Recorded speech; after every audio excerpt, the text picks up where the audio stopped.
ICE agents detained a 5-year-old after preschool on Tuesday. We've also seen multiple American citizens detained by ICE or harassed by ICE in the last 6 weeks. Are you proud of how your administration is conducting this immigration crackdown here in Minnesota right now? Well, I'm proud of the fact that we're standing behind law enforcement, and I'm proud of the fact that we're enforcing the country's laws. But, you asked a question about this 5-year-old kid. I actually saw this terrible story while I was coming to Minneapolis. We had just left Toledo, Ohio this morning for an economic messaging event. And I see this story, and I'm a father of a 5-year-old, actually, a 5-year-old little boy, and I think to myself, oh my God, this is terrible. How did we arrest a 5-year-old? Well, I do a little bit more follow-up research. And what I find is that the 5-year-old was not arrested, that his dad was an illegal alien, and then when they went to arrest his illegal alien father, the father ran. So the story is that ICE detained a 5-year-old. Well, what are they supposed to do? Are they supposed to let a 5-year-old child freeze to death?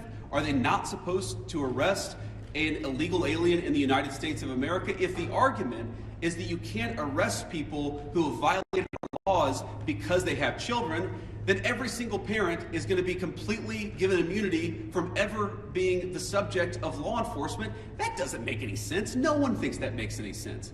Now, there are so many of these cases like that where if you just understand the context, there have been a number of situations that I've looked into personally where I say, wait a second, we don't want ICE arresting American citizens. They're supposed to be enforcing the immigration laws against illegal aliens.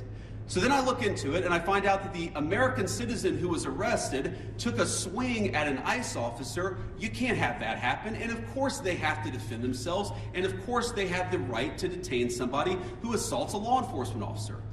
Now, this is my point. Do we want these things to happen? Do we want these arrests to be so chaotic? No, we don't. These guys want it least of all, but if we had a little cooperation from local and state officials, I think the chaos would go way down in this community.